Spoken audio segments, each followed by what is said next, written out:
Hey, good morning, everyone. We've still got some people jumping on, so we're excited to kick off this custom fit webinar with you today. We're shaking it up today and bringing in a totally different person and a great new perspective, and we're thrilled to have our partner in crime here, Mark Carpenter, who has been a friend of Davis Tech and Custom Fit for quite some time. Mark has been a wonderful advocate for leaders in various industries and has been doing this for quite some time, teaching people how to enhance their leadership skills by being better storytellers. And every one of us loves a good story, so we're excited to get to learn from him today. Mark will walk you through some of the details of his company, and if you want to connect with him afterwards, you can directly do that, or you're always welcome to reach out to Custom Fit. We'd love to help you put that together for employees. I have to mention, when I met him, he handed me a copy of his book, which I thoroughly enjoyed. So if you are interested in that, I'm sure Mark can share with you how to connect yourself to that book. But with no further ado, we'll turn the time over to Mark so we can get learning from him. Thank you so much, Amanda, and thanks to everyone for joining us today. We're going to have a little fun along the way. And I mentioned this to Amanda before everybody got on. I am not really much for let me just explode some information on you and just dump stuff on you. So I want to have some interaction with you as we go forward, as we talk about this topic of master storytelling. So everybody open your chat boxes. We are going to be using chat fairly liberally during our time together. And so I want to lead off with a little question that I'll pose to everyone in chat. What is your company name and what city are you located in? So I would put in my company is Mindset Strategic. Spelling is optional, by the way, in chat, because I'm having a hard time. Strategic Leadership in Sandy, Utah. So down the road here just a little bit from my friends in Davis County. Awesome, awesome. Thank you for sharing. Wonderful. Love the perspective of the different organizations that I'm seeing come in here. Welcome, Stephen, from the Great North and Utah State University. I have a son and daughter-in-law who graduated from Utah State. Of course, I should also say I have a daughter who graduated from Utah and University of Utah, and a son and son-in-law and daughter-in-law who graduated from BYU. So my money has gone throughout all the state. My devotions are completely split. Awesome. Oh, excellent, Kathy. Welcome from the extreme south, from St. George. Glad to have you with us here. Okay, part of the reason I wanted to warm up with that little chat is because I'm going to actually allow you to choose your own adventure a little bit in our time together. And so as we jump into master storytelling, I'm going to move a couple of things around here on my screen just so I can make sure, and I apologize for looking off to the side here. That's where my second screen is. I want to get the other stuff here in front of me so that I can go forward. My background, I spent a lot of time, 20 years in corporate communications and public relations within organizations. A lot of consulting with leadership in the organizations during that time. And then since then, I've done a lot of leadership consulting on the side and training and facilitation. And in those roles, I've used storytelling as a way to get my point across, to get people's attention, to teach important concepts. But as my co-author Daryl Harmon and I got into writing the book Master Storytelling, we found there were a lot of details in what we were doing that we weren't aware of. And it helped me to tweak and refine the way that I told stories. We also found that there was a lot of benefit and use for storytelling beyond the things that we were aware of and beyond the things that we had been doing in our businesses. So here's how we're going to start out to choose your own adventure. We're going to take a little poll. And we'll just do this in chat.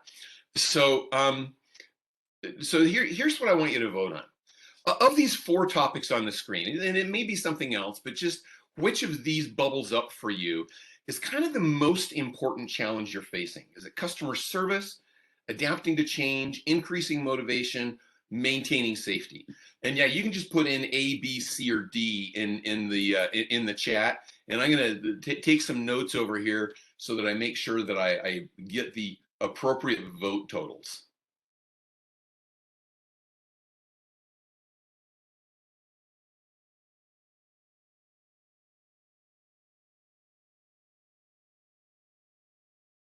Okay, we're getting a lot of C's here. Okay, excellent. Excellent. That will guide something that I'm going to do here in a little while. So I'm going to say that C is one, and increasing motivation probably applies for everybody too. So let me introduce you to a method of increasing motivation. We're going to drop in on a leadership meeting here, where the president of the company, Michael, who's standing there in front, he is giving the quarterly executive update, and you'll see that they have some challenges that he really wants them to move forward. So as you listen to this, I'm going to ask you a couple questions at the end. The first one's going to be, how motivated are you now to take the next steps to help the company move forward based on this presentation, if you were one of these people in the room? Here we go. Okay, welcome to our quarterly meeting. Thanks for taking time away from playing games to your computers to come play games on your phone while you listen to me for a couple minutes. Kelly, I got you, didn't I? Kelly's one of our illustrious VPs. We had an okay quarter. Not great, but not terrible. Good job on the not terrible part. Let's go ahead and try harder on the not great parts. We've been through worse. We've seen better. Let me show you what I mean here. Revenue has stayed flat from the previous quarter and is up slightly from the last time we were this year. We need to do better, but at least we're keeping the lights on. Expenses are doing pretty well. Again, we've stayed pretty flat there. I guess it helps that Chris and Pat both retired this quarter, so we have their bloated salaries off the books. Well, thanks to Chris and Pat for making sure we stayed in the black for a couple months. All right, now this is interesting. Call volume in our support center seems to be on the rise. So good job, support crew. We appreciate you handling all these inquiries, and I'm sure that will help lead to some additional business down the road. Probably. Okay. Our employee engagement scores didn't seem to be showing much improvement. And one of the big concerns seems to be that employees don't know what's going on in the organization. I know I'm a great communicator myself, so I've asked all our managers to step up their communication with each of you so we can turn that around. And clearly we have some work to do, but together I think we can make a difference. Guys, this is a great place to work, and all of you are making it that way. And I hope this quarter you'll give it all you've got so we can show even better results next quarter. And I know I'm committed to make it happen, as is the rest of the executive team, and we can win together. Now, I'm going to turn some time over to Terry from Human Resources to announce our quarterly award winners. Okay, I just got you past probably the most welcome to 2 minutes of your life. So here's the question I have for you, and I put it in chat. On a scale of 1 to 10, how much more motivated are you to really move things forward? I like that I'm getting negative numbers. People are going way off the bottom end of the scale. Yeah, and I'm with you. That's like the most painful 2 minutes of your life. Yeah, so we got some zeros, we got negative numbers. Yeah, okay, so maybe if I didn't have any of that information, or if I have some better information someplace else that's going to help me move forward, maybe I'll be more motivated. Okay, so here's my next question for you. Have you ever sat through that meeting? Now, not this one exactly, but have you ever sat through a meeting just like this, or just about like this? Yes, this was exaggerated, but so many of you have been in these meetings before. Yeah, charts were nice. Yeah, he probably didn't even look at them, did he? Yeah, good point, Amanda. Sadly, I think many of us have sat through this meeting. Now, I don't want you to answer this next question in chat. I'm going to put it up there, but I just want you to consider it.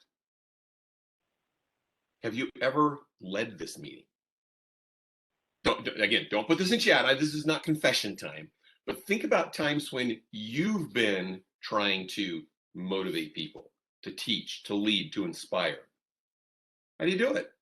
Do you do it with charts and graphs like that? Do you throw up a bunch of numbers in front of people? So I want to talk about this concept that you brought up of increasing motivation. You brought it up, you selected it from the list. And I want to share with you an experience that I had in trying to motivate someone that really gave me some insight about motivation. Now, this is a personal experience. It happened with my daughter when she was a teenager. Her birthday is actually tomorrow. She's turning 28. So this was, probably 12 years ago.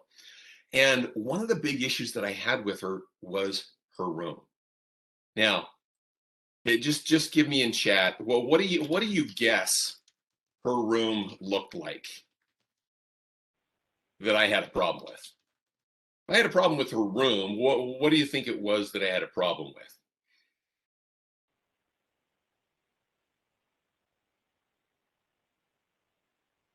Yeah, okay, that is why I use this photo in the background, Jeanette. Jeanette, you're right on.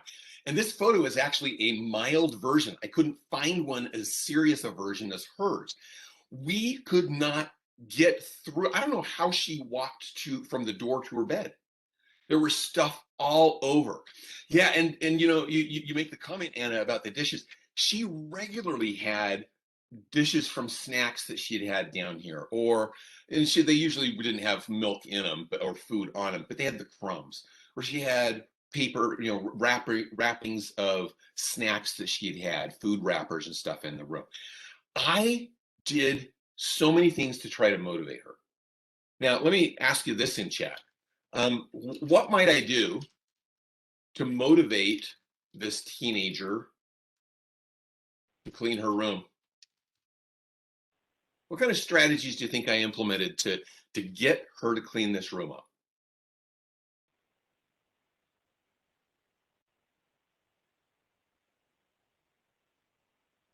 Okay, Donnie, good point. And so I'm going to take anger to, I got on her case regularly about it. I bugged her about it. Other thoughts on this? What are some motivation techniques? Yeah, okay, so maybe I punish her by putting those things on the table for her. Grounded for life. Yeah, I love that one.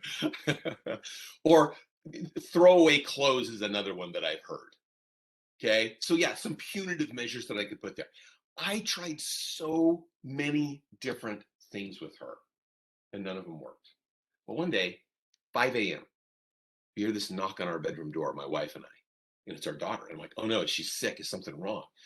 And I said, what is it, honey? And coming out of the fog of sleep, and she goes, I I I think there's a mouse in my room.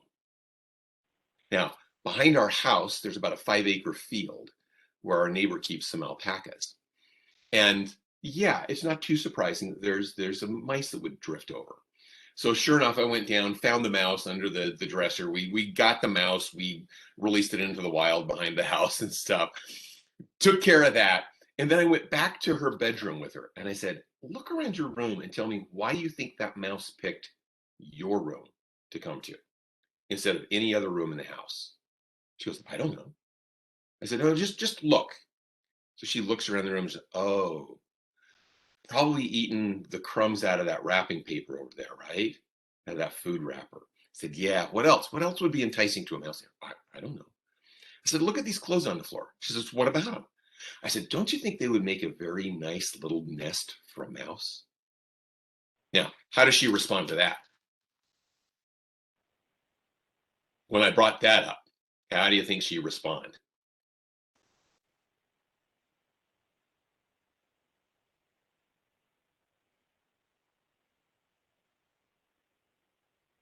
Yeah, yeah. This is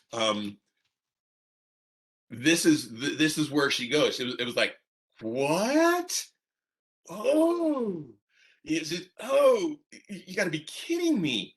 Now, let me ask you this question.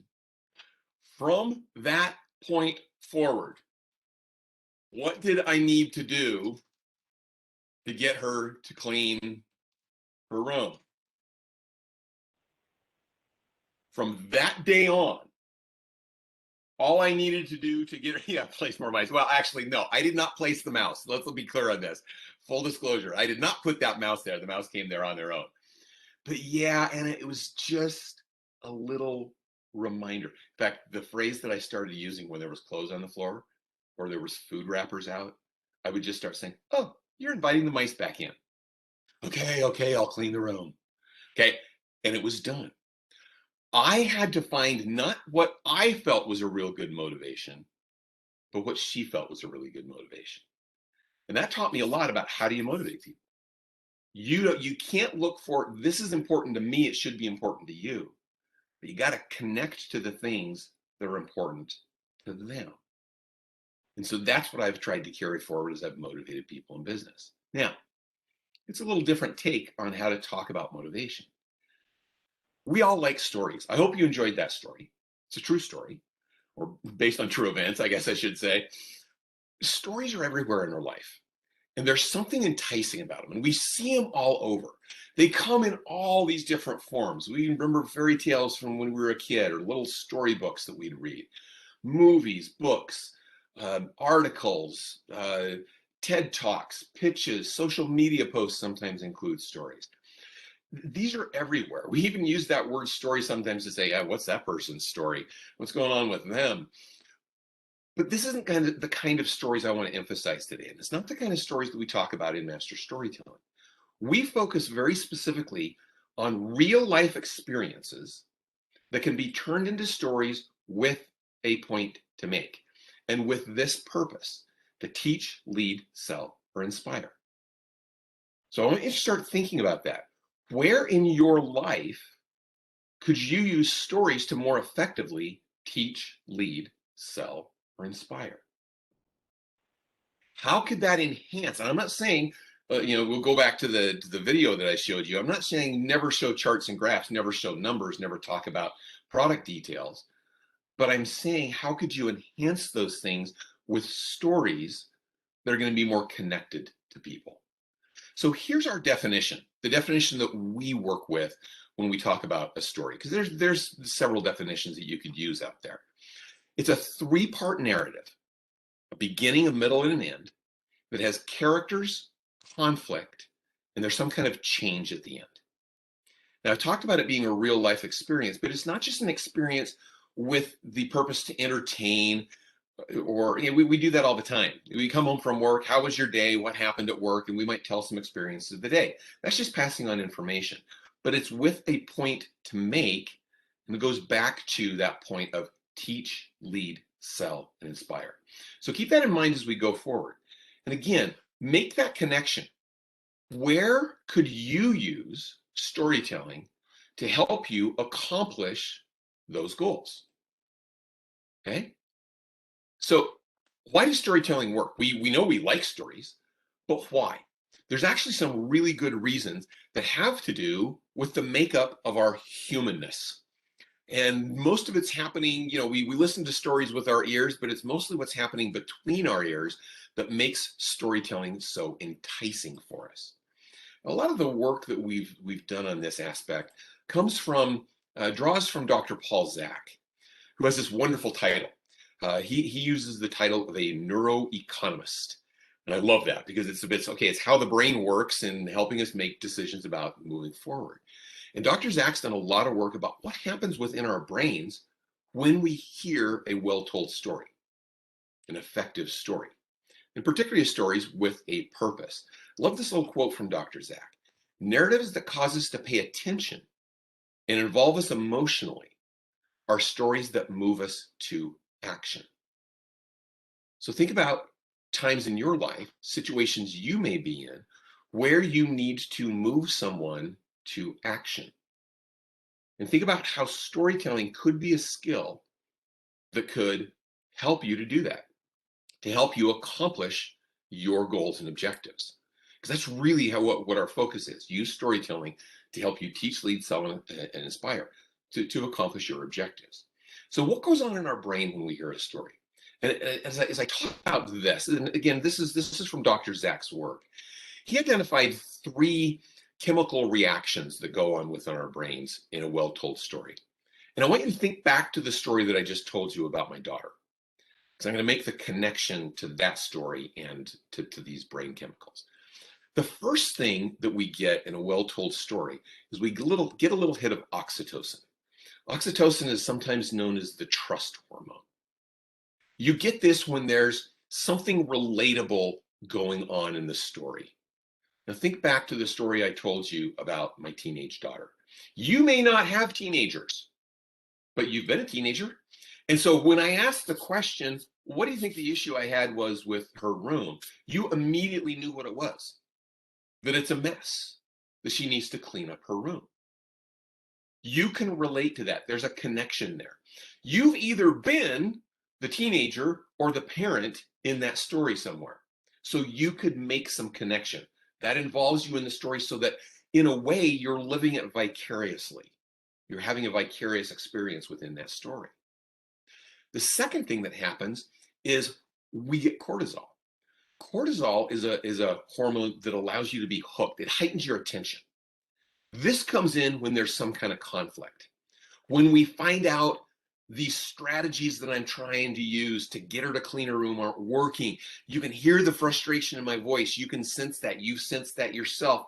Maybe not in that exact situation, but you've sensed the frustration of trying to get someone to do something that you think is important and that they don't see as important. And so you got a little bit of cortisol in there to heighten your attention to go, well, how are you going to resolve this? And so it's leading into a conflict that it has to have some kind of resolution. Okay. So that's where the cortisol is going to build up and heighten your attention. Think about that. When you're trying to get people to take action, you want their attention. You need their attention. Numbers and charts on a graph are not likely to get them much attention unless you can connect them to what it means to them. And story is a great way to do that. Okay. Finally, there's a neurotransmitter that Dr. Zach identified that's called dopamine. Dopamine is that sense of, like it says here on the screen, when you get to some kind of resolution in the story. You also get dopamine if you're a list person like me, when you take your pen and you check that thing off the list, there's a little hit of dopamine that you get from the resolution there. When you level up on your favorite game, there's a little sense of dopamine. It's that sense of accomplishment, that sense of getting someplace. You get this in a story when there's some kind of resolution. When we got to the end and you got to the resolution that all I had to do was remind my daughter that she's inviting mice into her room, then she starts cleaning it up. And then the connection back to your life of who you're trying to motivate. Tap into not what you care about, but what they care about. There's the resolution on a story. Now, not all stories are going to have a great resolution or a happy ending. So sometimes the end of our story becomes a cautionary tale. What could have gone differently if something had changed in that story? So that's what's going on in our brains. You've experienced that. You probably experienced it when you heard the story I told. You've experienced it when you've heard other stories that you love told. And I'll tie back to that here in just a minute.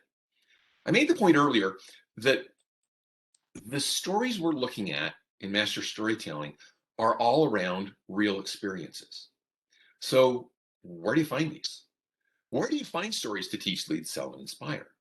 So I want to just share with you an experience that I had. I was facilitating a workshop. It was a trainer certification workshop. And part of the requirement for the people to get certified was that they needed to teach a portion of the content on the second day and include a story that illustrated their point. So I asked this question. So where are you going to find your stories? One enthusiastic participant raised her hand. We'll call her Jessica. I'm changing the names to protect the innocent. Jessica says, "Oh, I just make them up." I said, "What do you mean you make them up?" She says, "Well, I've just invented this crazy Uncle Ned. He's a fictional character, and he does all these screwy things, and I just make something up that Uncle Ned could have done to illustrate the point." Now, as I'm standing there in front of the room, what do you think I'm thinking in that moment?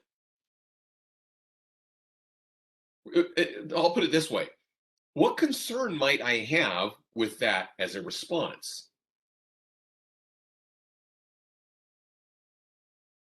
Yeah, yeah. So what else do you make up?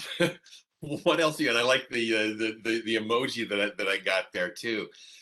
Yeah, thank you, Anna, for bringing up that issue of trust. I'm standing there in front of the group saying, I don't think that's a very good idea. But how do I say this and still create a psychologically safe environment for people to learn within? Well, I got bailed out by another participant who said, "I'm not sure that's going to come across as authentic." And so we talked about that a little bit. The real experiences are the best ones. Well, the more we talked about it, the more Jessica started getting this panic look on her face. And she said, "Well, then where am I going to come up with a story?" So here's what I'd like to do. I'll stop my experience there, and I want you to answer Jessica's question. In chat, where would you look to find experiences that could be good stories to teach, lead, sell, and inspire? So just share those with me in chat. What are some ideas that you might have that you could share with Jessica?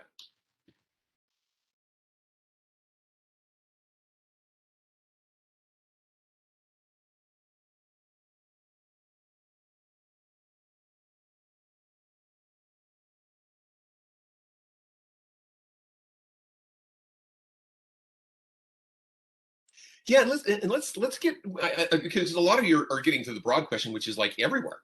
They're like all over the place. Okay, but be more specific than that. Stephen, I like your comment there about past experiences, both work and personal. Yeah, your personal history, day-to-day life, others' experiences. And which of these experiences, because we have experiences all the time, which of these experiences are going to stand out as the good ones to become stories to teach, lead, sell, and inspire? So when we talk about our experiences or others' experiences, those are kind of the two broad categories. But how do we know an experience will turn into a good story? Good, Anna. I love that. Positive outcome stories where you had something where you succeeded at something. I got my daughter to clean her room as an example. What else? Yeah, something that Stephen, I love that too, where you can make a point from it, that maybe you learned a point from it. So I'll go back to what Anna said about positive outcomes. So maybe it's negative outcomes that we learn something from. Yeah, so something actionable. That's a great point to put in there too, Amanda. Thank you. So you want it not to be just some vague, faceless people, but people that you can put names and faces on so that people can start relating to them. Okay, going back to the brain chemistry, it's going to help build that oxytocin in the listeners to where they can connect to. And I know this is a little unfair that I just dumped this question at you and I gave you like 30 seconds to come up with answers. But let me give you a really simple answer to it too. Anything that you have any kind of emotional reaction to. If you had an emotional reaction like frustration because my daughter's not cleaning her room, if you had an emotional reaction like I did with Jessica in that class where I went, ooh, boy, I'm not sure how I'm going to make this safe, where a little uncertainty might come in, fear, happiness, joy, any of those strong emotional reactions, there's probably a really good story there. Okay, I had an experience. I wasn't planning on telling this, but I'm going to. I had an experience with my grandson. He just turned 6. When he was 4 years old, so a couple of years ago. He loves to tell jokes, and if you've ever heard a 4-year-old tell a joke that he makes up, it like makes no sense at all. But he thought he was really funny, and just the way he was doing it was making me laugh, and so I was laughing along with him. And I said to him, "You're a funny guy," and he goes, "I know." Literally, he slaps his leg, and he goes, "I'm hilarious." And I thought, wow, where do we lose that sense of confidence in ourselves and in our sense of who we are? Where does imposter syndrome start creeping into our life? Can't we hold on to these things where we say, yes, I know who I am? And so it's just simple little experiences like that. But I had an emotional reaction to it, so I captured it. And in the moment, I wasn't sure exactly how I was going to use that. It wasn't until later that I figured out the connection. So I'll go back to my story of Jessica, because she left that day a little bit in a panic. And I gave her some of the same suggestions you talked about here and that I just shared with you at the end of the day, because she was still in the mode of, where am I going to find a story? So I was nervous for her when she came to do her teach back the next day.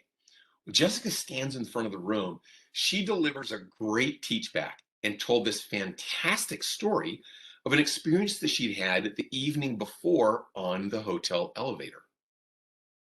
And so when we were debriefing her teach back, I said to her, "Jessica, it was a wonderful story. Where did you come up with that?" She looked a little bit chagrined. She said, "Well, I was really struggling with this and I was really panicked about it. So I decided I just need to take a break, get out of my hotel room, and just take a little walk. And as I was going down the elevator, I had the interaction that I just shared with you with a person on the elevator. And I thought that was really weird. As I was walking around the hotel, I was thinking about it, and all of a sudden it hit me. There it is. That's my story. That story makes the exact point that I'm going to try to make tomorrow. I love to tell that story because it illustrates that if you're looking for a story, if you're looking for a principle that you need to teach, you will find a story. We share this experience in the book. A friend of mine was trying to illustrate a certain point, and he couldn't come up with an example. He couldn't come up with an example. And so over dinner that night, he was just talking with his wife about his frustrations of finding an example of this. And she goes, "Oh, no, I know. I've got an example." So there it is. It bubbles up. Talk to people. Ask them about their experiences. You will find these stories. I want to try something with you. I want you to just take a minute. I'm going to go radio silent here in a minute and just let you think about your past week. Pull out your calendar. Look at your calendar for the past week. And I want you to see if you can think of an experience that you had in this past week that could be a story to teach, lead, sell, and inspire. I did this last night. I looked back at my calendar and I went, oh, there it was. I was on a business call with a client on Zoom. And I could hear my wife rummaging around in the next room. And all of a sudden, my internet goes out. And I'm like trying to figure out what had happened, if it had just lost a connection. And I had no internet. And so I went running in the other room and I said to my wife, do you know why your internet's out? And she says, oh, you know what? I was moving some things around here. I moved the internet box. I might have disconnected. Okay. I had a negative emotional reaction right there because she was interrupting a client call. Now, there's a lesson to learn from that, but I'm not going to get into the time to share. But that was an experience that happened just a week ago today that was vivid enough for me. So I'm going to give you like 60 seconds right now. Look at your calendar. See if there's things that you can come up with. And if you can, and if you're willing, you don't have to share the whole thing, and you don't even have to tell me what lesson it teaches. But let me know if you found an experience that you think could be a good story in your past week.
You almost had one there where I just about spilled my water all over myself. Um, you don't have to share the experience with me, but just in chat, did you find something? Just give me a kind of a yes, no, or a maybe.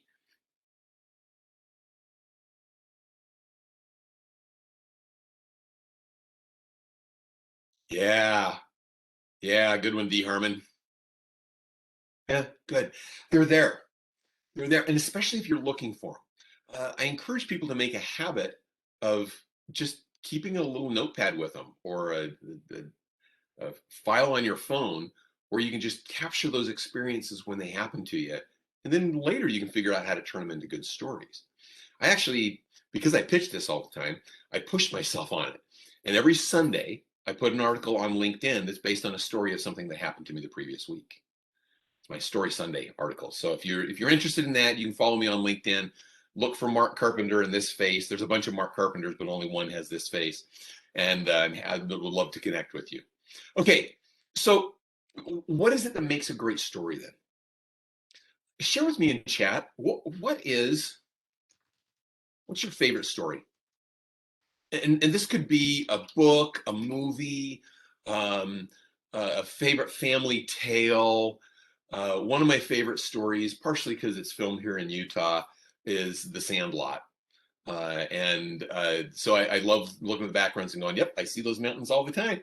But I can also relate to it on a level of I've been a boy who's trying to fit in a new neighborhood.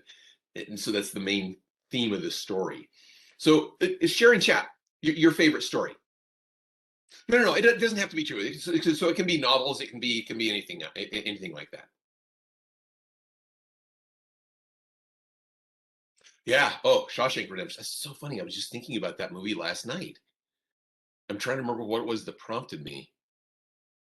No, it was a line from the movie that somebody else said someplace else, and it just triggered me. That's what it was.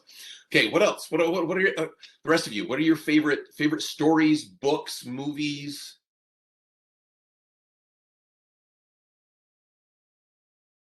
Ah, interesting. Story of Sacagawea. I probably say that wrong. Every time I say it, I'm like, am I getting that right or not? Oh, yeah. The Man Who Invented Christmas is actually a really cool little movie about Charles Dickens when he was writing A Christmas Carol. Yeah. Green Mile. Oh, The Shack is such a good movie too. A good book. If you've read the book is excellent too, Stephen. If you haven't read the book, make sure you read the book because it's very well done. All right, so we have these favorite stories. Even those of you who didn't put it in, we have stories that are attractive to us. Why? And I'm making this connection between the experiences that you have as you turn them into a story. Make sure they have the elements of a great story. So here's what every great story includes. First, relatable characters. It's somebody that you can feel some empathy or sympathy toward. They don't have to be exactly like you, but they need to be a character that you can relate to. If it's somebody that's like so perfect that they never do anything wrong, sometimes that's hard to relate to. It's often the flaws in the characters that attract us. These relatable characters then need to have a worthwhile goal. They need to be trying to accomplish something. If they're trying to accomplish something evil, we actually cheer against them, and so that doesn't tie us in. Going back to the brain chemistry, it doesn't tie us into the oxytocin to make us feel connected to the storyteller. So it has to be something worthwhile they're trying to accomplish. Now, the cortisol starts kicking in when that worthwhile goal gets put at risk. So there's some kind of conflict, some kind of switch in the pattern where it doesn't seem to be going right. And that goal seems to be harder and harder to accomplish. This brings you, as the listener, some cortisol. And then there has to be some kind of change that happens at the end. This is where things come to a resolution. Okay? That's where our dopamine ties in. But if you look back at your favorite stories, you will be able to identify all of these things. Now, the other thing that has to happen to make a good story is it has to be told well. So it has to be delivered effectively. We all know the person in our family who doesn't tell a story well. Don't name them. Don't put that in chat. But we all know that person who can tell a good story and the one who can't. And so it needs to be delivered well. And we have some strategies in our workshop to help with that. So I want you to think back, thinking of your favorite story. Which of these elements stands out the most for you? Is it the relatable characters? Is it the goal they're trying to accomplish? Is it the conflict that's there? Is it the resolution, the conclusion that really stands out to you?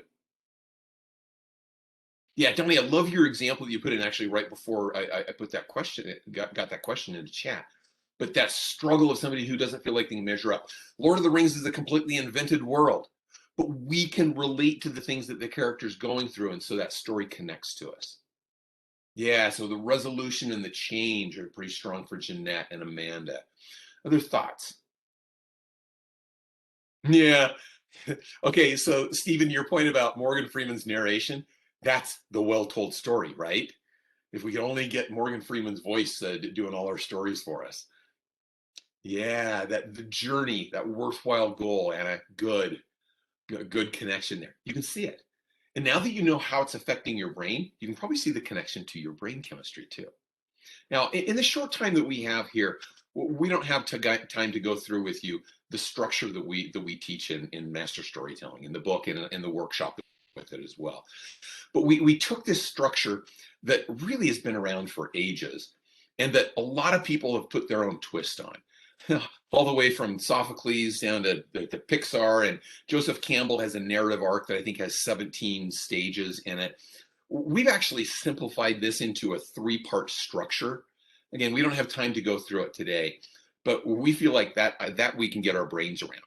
And so included in the book, included in our workshop, is this structure of how we put things together. Let me end, and I'm going to leave some time for some questions here, but I want to end with this little experience that I had.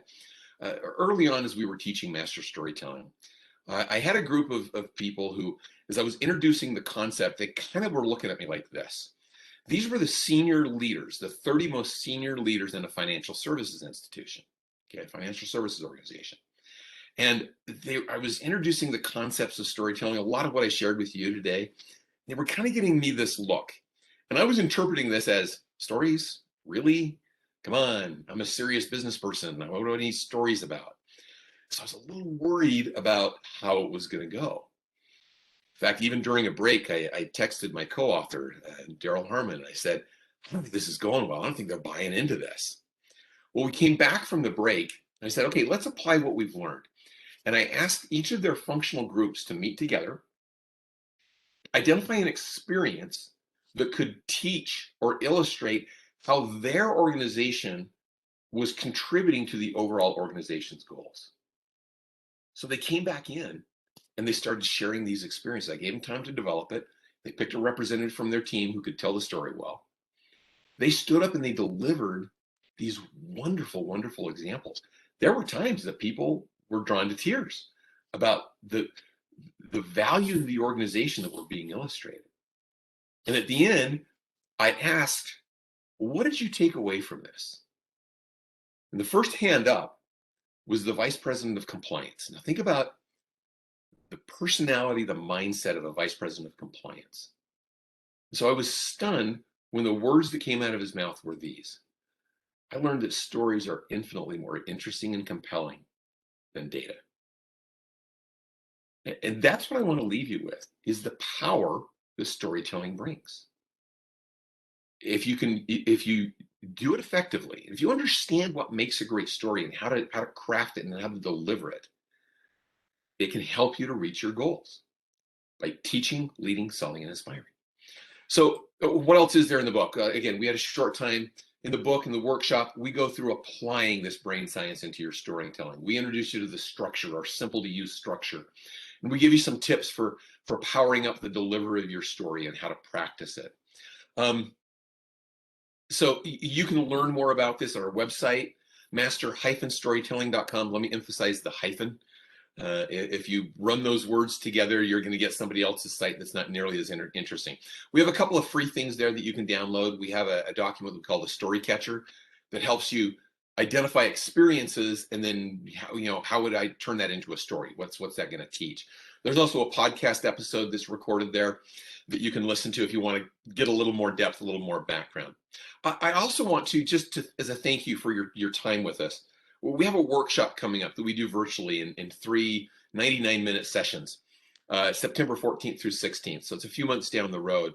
Normally we price this at $369. Because you're with us today, if you are interested in taking the workshop, and this is a no pressure offer. I'm not trying to hard sell you on this. But if you would like to join us, use the code there that's at the bottom of the screen. Just note that and just go to our website. You can register for that and it'll give you 20% off. Okay, so that'll knock that price down. I want to leave just a little bit of time here at the end. First, I'm going to share one more experience. There was the stories told of Henry Kissinger when he was the Secretary of State for Richard Nixon, standing up at a press conference, and he delivered his prepared remarks. And at the very end, he said, "Does anyone have any questions for my answers?" And that was just his way of saying, I'm only going to give you the answers I'm going to give you, so don't expect anything different. Now, that's not the case today. I just use that as kind of a funny way to introduce this. But do you have any questions that you would like to ask me? And you can open your mics and ask them or share in chat. Either way, I'm happy to take a few minutes to answer questions.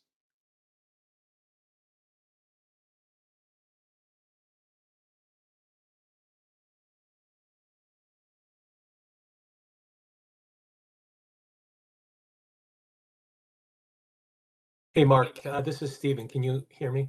Yep, hear you great. Okay, so here's my question. So I know that you consult with executives, right? Yep. So, and a lot of them come from financial backgrounds, engineering. They come from a non-storytelling background, right? Like you alluded to earlier. Yeah. So when they're trying to create change, and they're trying to motivate customers or employees or other audiences, and you know the secret is for them to get personal and to tell stories. Like, how do you sit down with them and go through that? How do you pull that out of them and facilitate that so that they can be better senior leaders? Yeah, thank you, Stephen. Great question.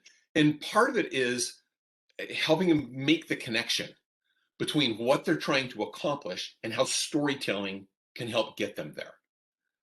And helping them see that. So in a way, it's telling them the stories that help them see that this could be useful for them. It's also doing what I just did with you, saying, look back in your life and see where are some experiences that teach great lessons. And now let us help you craft that into a story, practice it a few times. Okay, where are you going to use that now to help? And just try it. Try it once and see the impact. I'll go back to that same financial services organization that I was talking about. They had one of their executives, the human resources manager, told me about this. That he started saying at the beginning of every meeting, he'd say, "Let me tell you a story to illustrate what we're talking about here." And people at first kind of were like, "What?" And then he would use an experience to set up what he was talking about. And then they kind of got used to, all right, this is going to help set where we are.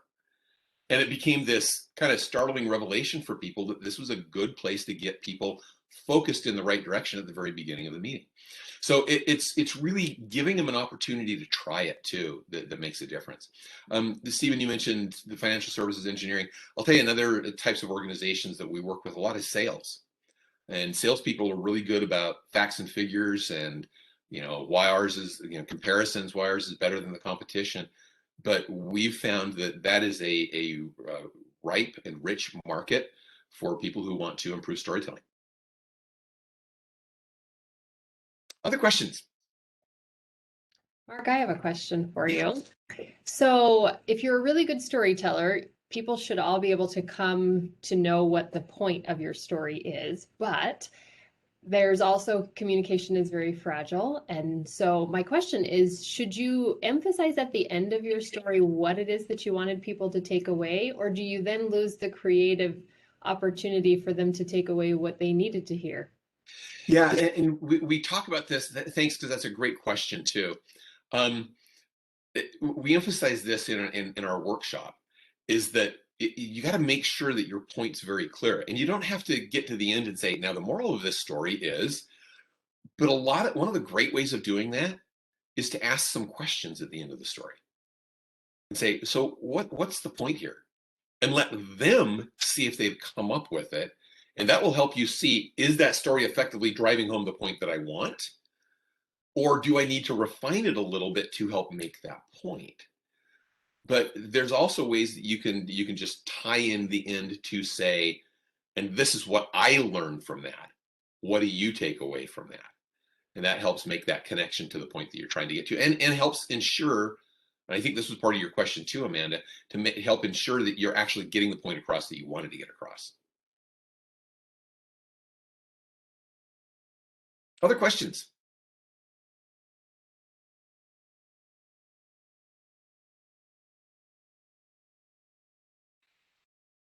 Well, I see we're pretty much close to out of time. So I'll also leave you this, that if other questions pop into your mind, you are welcome to email me. There's my email address, mark@master-storytelling.com. And so you're welcome to ask there. Donnie, yeah, I just saw your question there in the chat. Does setting matter? Yes, to the degree that it supports the point you're trying to make. So the other thing that I thought of as Amanda was asking her question about, some people are really good storytellers already. Sometimes people who are really good storytellers, they tell every infinite detail of the story. And we try to get people to hone it down to what are the necessary things that are actually going to lead you to the point that you're trying to make. If the setting is integral to the story to help you identify what the point is, then yes. Yeah, and so Donnie, your ad there, I think, clarifies a lot. Yeah, lunch out with the boss versus in his office, absolutely. But you see how quickly you can set that point? You don't have to say, we were having lunch at my favorite restaurant, which is this and this and this, and my favorite menu item in the restaurant was this and that and the other. We don't need all those details, but if part of the point is that it was in a public place, yeah, you want to put that setting as to where they are. And that's part of the structure, the framework that we have includes what's the setting, what's the time frame, how long ago was this? I set the frame with my daughter that it was 12 years ago. So that's an important part of setting the frame too. Yeah, so you're on the listener side here, Jeanette, and so my kind of tongue-in-cheek answer to that is make sure that you're not that person. Is the main thing that you want to take away from that, because we've been there. I think most of us, if not all of us, have been in that situation where we hear somebody tell a story, they get to the end and you go, okay, good story, what's the point? And so if you're the listener, it's kind of hard to say, so what's the point of that, to bring them back? We focus more on the storyteller. Make sure that you do have a clear point. Because sometimes people tell stories just to tell stories. That's fine in certain settings. But if your goal is to teach, lead, sell, and inspire, make sure you're really clear on the point and that you structure that story in a way that it makes that point.